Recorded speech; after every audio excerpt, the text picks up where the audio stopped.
आप लोग उम्मीद है कि आप लोग अच्छे होइएगा और मन लगा के पढ़ाई करते होइएगा। तो आज की इस वीडियो में हम लोग बात करने वाले हैं एक बहुत ही ज़रूरी चीज़, जिसके लिए आप लोग पढ़ाई करते हैं बच्चों। 10वां का परीक्षा आप लोग देने वाले हैं 2025 में, तो उसके लिए रजिस्ट्रेशन फॉर्म जारी हो चुका है, जिसका डेट निकला है 11 सितंबर से लेकर 27 सितंबर से पहले भरना है बच्चों, ठीक है। और ये फॉर्म भरना बहुत ही ज़्यादा ज़रूरी है। तो इस फॉर्म को कैसे भरना है, क्या गलती नहीं करना है, वो सारे बातों के बारे में इस वीडियो में हम लोग चर्चा करने वाले हैं। तो चलिए आप मन से इस वीडियो को देखिए और हम आपको समझाते हैं एक एक चीज़ को कैसे भरना है, ठीक है।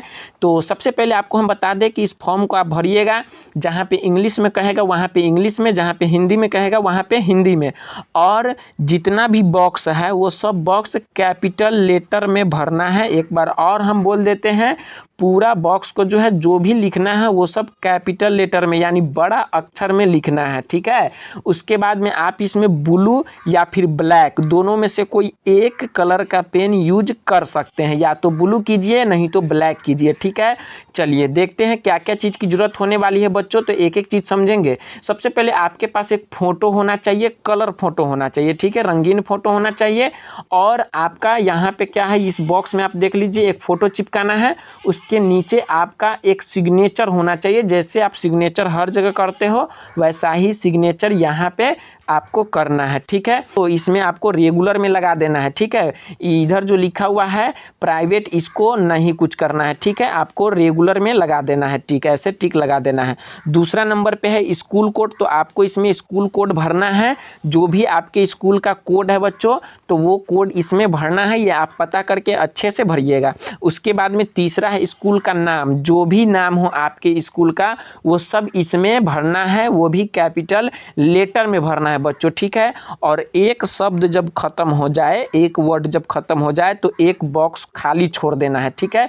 जैसे आपका स्कूल का नाम कुछ है, तो उसमें मान के चलिए आपका जनता हाई स्कूल परसौनी है, तो जनता लिखने के बाद में जब हाई स्कूल लिखिएगा तो बीच में एक बॉक्स खाली छोड़ देना है, ठीक है। बिल्कुल एकदम अच्छे से समझना है इस चीज़ को, क्योंकि ये बहुत ही ज़्यादा बच्चों क्या है तो ज़रूरी है। तो चौथा में क्या कहता है, विद्यार्थी का नाम, इसमें आप अपना नाम लिखिएगा। कैसे लिखना है तो हिंदी में लिखना है, ठीक है। और उसके नीचे एक बॉक्स है, यहाँ पे देखिए क्या है, चौथे का नीचे क्या है, ये जो बॉक्स आप देख रहे हो इसमें क्या करना है, स्टूडेंट्स नेम इन इंग्लिश, यानी कि इसमें इंग्लिश में बड़ा अक्षर में लिखिएगा, है ना। इसमें क्या करना है तो बड़े अक्षर में लिखना है, इसमें आपको इंग्लिश में लिखना है। उसके बाद यदि हम आगे देखो क्या कहते हैं, तो आगे कहता है माता का नाम, है ना। माता का नाम लिखना है पहले इस वाला लाइन में हिंदी में, उसके बाद में मदर्स नेम लिखना है इसमें इंग्लिश में। ये आप आराम से आधार कार्ड से देख के जो जो स्पेलिंग होगा एकदम बढ़िया से मिलाकर लिखिएगा। उसके बाद में क्या है, छठे नंबर में पिता का नाम, पिता का नाम इसमें हिंदी में लिखना है, फिर उसमें फादर्स नेम इंग्लिश में स्पेलिंग सुधार कर बढ़िया से कैपिटल लेटर में लिखना है। उसके बाद में आप 7वां नंबर में देखिए क्या कहता है, डेट ऑफ बर्थ बच्चों, पहले दिन लिखिएगा, फिर मंथ लिखिएगा, फिर ईयर लिखिएगा, यानी कि साल लिखिएगा। तो इसमें आप आराम से भर दीजिएगा पूरा। और इसमें जो है आराम से, यदि आपका 1 तारीख का जन्म है तो आप पहले 0 लिखिएगा, फिर 1 लिखिएगा। अगर 10वां महीना है तो 10वां महीना, फिर 2000 जितना होगा बच्चों इसमें 2003, 4, 5 जो भी हो, इसमें आराम से 0 लगाकर, अगर एक वर्ड का अगर आपका डेट ऑफ बर्थ है तो 0 लगाकर भरिएगा अच्छे से, ठीक है। चलिए चलते हैं आगे। आगे क्या कहता है तो जेंडर, 8वां में कहता है जेंडर, यदि आप लड़का है तो मेल में, लड़की है तो फीमेल में टिक लगाना है, ठीक है। 10वां जो है क्या कहता है, कास्ट या कैटेगरी। 1 मिनट बच्चों, 10वां में आपको क्या कहता है एक बार और अच्छे से आप देख लीजिए। छठा तो आपको पता चल गया कि पिता का नाम हिंदी में, उसके बाद नीचे इंग्लिश में है, और डेट ऑफ बर्थ भी आपको समझ में आ गया। 8वां में कहता है जेंडर, वो भर लीजिएगा। और कास्ट जो है जनरल है तो जनरल में टिक लगाइएगा। ईबीसी तो ईबीसी में, बीसी तो बीसी, एससी एसटी जो भी है आप कास्ट देखकर आराम से अच्छे से इसमें टिक लगा लीजिएगा। उसके बाद में क्या कहता है, डिफरेंटली एबल्ड, यानी कि यदि आप किसी तरह से अपंग, विकलांग या कुछ भी है तो यस में टिक लगाना है, नहीं है तो नो में टिक लगाना है, ठीक है बच्चों। तो जो भी अगर आप में कोई दिक्कत नहीं है बच्चों, तो आप क्या कीजिएगा तो यहाँ पे नो में टिक लगा दीजिएगा। उसके बाद में रिलीजन, अगर हिंदू है तो हिंदू और मुस्लिम है तो मुस्लिम, दोनों में से किसी एक में टिक लगाना है, ठीक है। चलिए आगे चलते हैं। आगे कहता है एरिया, एरिया बच्चों आपको रूलर में लगाना है, ठीक है, रूलर में इसमें लगाना है। अर्बन मोड 1 में टिक नहीं लगाना है। आगे देखें 14 नंबर इधर है बच्चों, ये बहुत इंपॉर्टेंट है। यदि आपका शादी हो चुका है बच्चों तो इसमें क्या लगाना है, मैरिड, अगर नहीं हुआ है तो अनमैरिड में टिक लगाना है, ठीक है। चलिए आगे चलते हैं 15 नंबर। 15 नंबर में कहता है मोबाइल नंबर, ये बहुत ज़्यादा जरूरी है बच्चों, एक बात आप ध्यान से सुनिए। यदि आपके घर में 2 भाई बहन हैं और दोनों भाई बहन एक ही क्लास यानी मैट्रिक में है, तो एक नंबर से बच्चों एक ही बच्चे का फॉर्म यानी कि भरना है। अगर आपके घर में 2 बच्चे हैं तो दोनों में सेम नंबर आप नहीं भरिएगा, दोनों के लिए अलग अलग नंबर का उपयोग कीजिएगा, ठीक है। 16 नंबर में क्या है, आधार नंबर, क्या है, आधार नंबर। तो 16 नंबर में आधार नंबर, आधार जो संख्या है वो आराम से फिल कर दीजिएगा, ठीक है। आगे चलते हैं, क्या कहता है दूसरे पेज में, दूसरा पेज में क्या कहता है बच्चों, तो ईमेल आईडी 18 में मांगता है जो चालू होना चाहिए, याद रखना है। मोबाइल नंबर भी चालू होना चाहिए, ईमेल आईडी भी चालू होना चाहिए। एड्रेस बच्चों अच्छे से भरना है इसमें। उसके बाद यहाँ पिन कोड भरना है।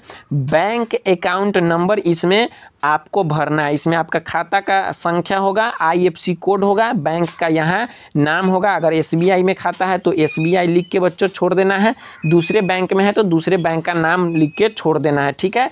उसके बाद में क्या कहता है, to identification marks of candidate, आपको पहचानने का क्या मतलब जो है चिन्ह है वो इसमें आपको भरना है। जैसे कि फेस पे कहीं कटा उटा है या फिर तिल है या फिर किसी तरह का चिन्ह है बच्चों, तो वो आपको इसमें भर देना है, ठीक है, इंग्लिश में।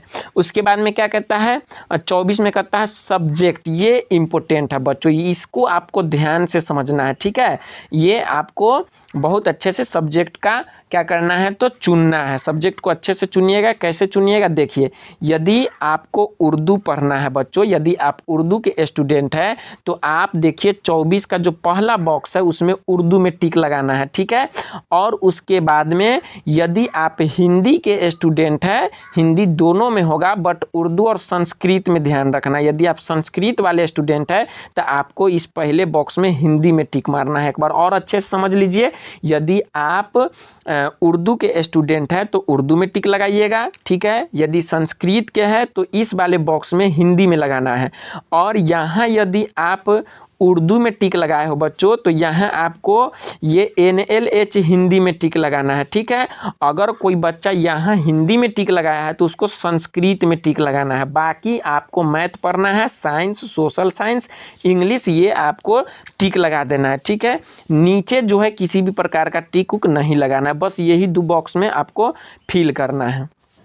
चलिए आगे चलते हैं, ये ऑप्शनल सब्जेक्ट है। आपको यदि ऑप्शन में मैथ रखना है या फिर कोई और विषय रखना है तो उसमें आपको टिक लगाना है, बट अगर आपको नहीं लेना है तो किसी भी प्रकार का इसमें टिक नहीं लगाना है बच्चों, ठीक है। एक्स्ट्रा विषय नहीं लेना है। तो आगे चलते हैं बच्चों, क्या कहता है आगे, ये 25 नंबर है। तो 25 नंबर में क्या कहता है, उसको कुछ नहीं करना है, आगे आना है सीधे। यहाँ पे देखिए बच्चों, ये क्या कहता है, घोषणा, ये इंपॉर्टेंट है। यहाँ कहता है कि प्रमाणित किया जाता है कि इस आवेदन पत्र में दी गई सूचनाएं पूरी तरह से सही एवं शुद्ध है और इसमें कहीं पर भी किसी प्रकार के संशोधन की आवश्यकता नहीं है। जो भी सुधार एवं संशोधन थे सब करा लिए हैं, यानी करा लिए गए हैं, ठीक है बच्चों। तो यहाँ पे आपको क्या करना है, यहाँ पे जो 3 बॉक्स आपको दिए गए हैं वो क्या है कि सिग्नेचर ऑफ पेरेंट, इसमें आपके पेरेंट का सिग्नेचर होगा, गार्जियन का, मम्मी पापा किसी का भी सिग्नेचर यहाँ पे आप करा लोगे, ठीक है। अगर नहीं सिग्नेचर करने वाले हैं तो उसका अंगूठे का चिन्ह जो है यहाँ पे देके उसको चिन्हित करना है, ठीक है बच्चों। आगे चलते हैं, क्या कहता है, स्टूडेंट सिग्नेचर इन हिंदी, आपका नाम इसमें हिंदी में होगा, ठीक है बच्चों। और यहाँ पे कहता है स्टूडेंट सिग्नेचर इन इंग्लिश, यानी कि यहाँ पे इंग्लिश में आपका सिग्नेचर होना चाहिए। उसके बाद नीचे क्या कहता है देखिए बच्चों, प्रमाणित किया जाता है कि ऊपर दिए गए सभी विवरण का मिलान विद्यालय के सभी अभिलेखों पूर्ण रूपेण कर लिया गया है, तदनुसार उक्त विद्यार्थी का पंजीयन आवेदन पत्र जो है स्वीकार किया जाता है। इसमें आपको कुछ नहीं करना है। ये जो है ऑफिस के लिए, यानी कि इस पे प्रिंसिपल का सिग्नेचर और सील होगा, मुहर मराएगा बच्चों। तो इस बॉक्स में आपको कुछ नहीं करना है। बहुत बच्चे इसमें भी सिग्नेचर कर देते हैं, नहीं करना है बच्चों, आपको ये तीनों बॉक्स को ध्यान में रखना है, ठीक है। एक बार और समझिए, पहले में पेरेंट का सिग्नेचर, दूसरे में आपका हिंदी, तीसरे में आपका जो है इंग्लिश में सिग्नेचर होगा, ठीक है। चलिए चलते हैं अगले में क्या कहता है। आगे आपका जो है यहाँ पे कुछ सूचना दिया गया है जिसे आप लोग पढ़ लीजिएगा, जिसमें कोई ज़रूरी चीज़ नहीं है आपके लिए, बस यही 2 पेज था। अगर किसी भी प्रकार का दिक्कत हो बच्चों तो आप हमें कमेंट बॉक्स में पूछिए कि सर हमें यहाँ पे दिक्कत आ रहा है। बाकी इससे रिलेटेड कोई भी वीडियो चाहिए बच्चों तो आप हमें कमेंट कीजिए, ठीक है। थैंक यू बच्चों वीडियो देखने के लिए, और अच्छे से फॉर्म को फिल कीजिएगा।